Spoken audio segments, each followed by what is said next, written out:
नमस्कार। आज हम भारत के नए क्रिमिनल लॉज के एक बहुत ही जरूरी लेकिन अक्सर अनदेखे पहलू पर बात करने वाले हैं।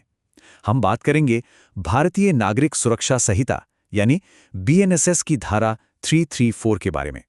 ये वो सेक्शन है जो ये तय करता है कि अगर किसी व्यक्ति का कोई पुराना क्रिमिनल रिकॉर्ड है तो उसे कोर्ट में साबित कैसे किया जाएगा। चलिए इस पूरी प्रक्रिया को आसान भाषा में समझते हैं। जरा सोचिए, एक कोर्ट केस चल रहा है और ये जानना बहुत जरूरी हो गया है कि जिस पर इल्जाम है क्या उसका कोई पुराना आपराधिक रिकॉर्ड है। अब देखिए, कोर्ट किसी की कही सुनी बात पर तो यकीन नहीं कर सकता, है ना। उसे पक्का सबूत चाहिए होता है। तो सवाल यही उठता है कि किसी के अतीत को, उसके पास्ट रिकॉर्ड को कानूनी तौर पर साबित करने का सही तरीका क्या है। देखिए, कई कानूनी मामलों में किसी व्यक्ति का पास्ट बहुत मैटर करता है। उसे पहले कभी सजा हुई थी या वो किसी केस से बरी हुआ था, ये जानकारी पूरे केस की दिशा बदल सकती है। यहाँ तक कि सजा कितनी गंभीर होगी ये भी इस पर निर्भर कर सकता है। तो एक तरह से ये उसके अतीत पर ही एक और मुकदमा चलने जैसा हो जाता है। और यहीं पर पिक्चर में आते हैं ठोस सबूत, क्योंकि कोर्ट अंदाजे या अफवाहों पर काम नहीं करता। किसी के क्रिमिनल रिकॉर्ड को साबित करने के लिए एक ऐसी पक्की, भरोसेमंद प्रक्रिया चाहिए जिसमें गलती की कोई गुंजाइश ना हो। तो इस पूरी पहेली का जवाब हमें मिलता है भारतीय नागरिक सुरक्षा संहिता की धारा 334 में। आप इसे एक तरह की रूल बुक समझ सकते हैं जो अदालतों को स्टेप बाय स्टेप गाइड करती है कि किसी के पिछले रिकॉर्ड को कैसे साबित करना है। तो ये धारा करती क्या है? इसका मकसद बिल्कुल साफ है। ये कोर्ट को एक तयशुदा तरीका बताती है। इससे ये सुनिश्चित होता है कि किसी की पिछली दोष सिद्धि यानी कन्विक्शन या फिर दोष मुक्ति यानी इक्विटल को कानूनी तौर पर सही और मान्य तरीके से साबित किया जा सके। तो ये होता कैसे है? कानून ने इसके लिए दो मेन रास्ते बताए हैं। पहला रास्ता जाता है सीधे कोर्ट के रिकॉर्ड से होकर और दूसरा रास्ता जाता है जेल के रिकॉर्ड्स के जरिए। चलिए अब इन दोनों रास्तों को एक एक करके समझते हैं। चलिए सबसे पहले रास्ते की बात करते हैं। ये रास्ता सीधा उस अदालत से जुड़ा है जिसने ओरिजिनल फैसला सुनाया था। ये तरीका पूरी तरह से कोर्ट के ऑफिशियल डॉक्यूमेंट्स पर ही निर्भर करता है। इसमें होता क्या है, कोर्ट के रिकॉर्ड से उस फैसले या सजा के आदेश की एक कॉपी निकाली जाती है। लेकिन हाँ, ये कोई मामूली फोटोकॉपी नहीं होती। ये एक सर्टिफाइड कॉपी होनी चाहिए जिस पर उस अफसर के साइन और स्टैम्प हो जिसकी कस्टडी में वो सारे रिकॉर्ड्स हैं। यही सर्टिफिकेशन उस डॉक्यूमेंट को असली और भरोसेमंद बनाता है।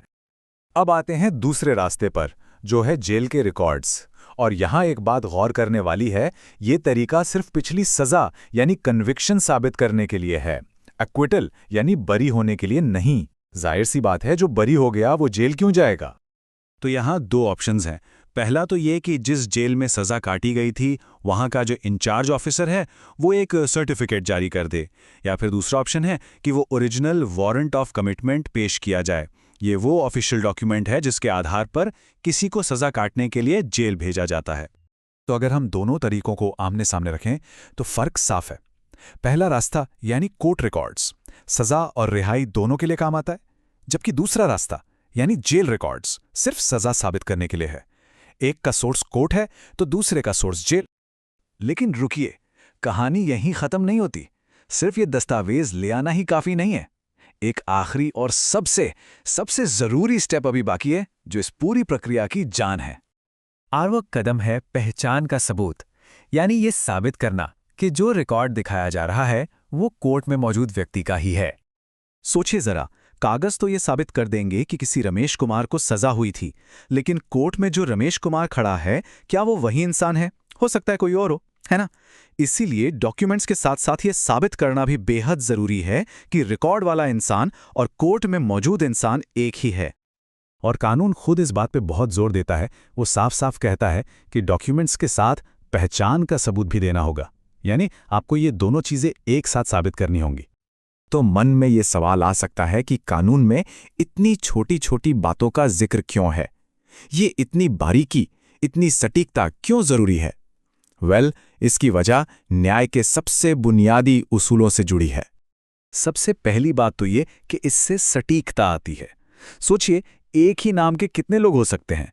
ये नियम किसी बेगुनाह को किसी और के रिकॉर्ड से जोड़ने की गलती से बचाता है। इससे न्याय व्यवस्था में लोगों का भरोसा बना रहता है, क्योंकि उन्हें पता होता है कि यहाँ हर चीज को डबल चेक किया जाता है। ये न्याय की निष्पक्षता को बनाए रखने के लिए बहुत जरूरी है। और आखिर में चलिए एक सवाल पर सोचते हैं। आज का जमाना डिजिटल है, सब कुछ ऑनलाइन है।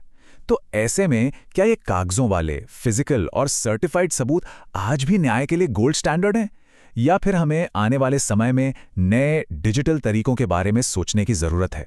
ये एक ऐसा सवाल है जो हमारी न्याय प्रणाली के भविष्य से सीधे तौर पर जुड़ा हुआ है।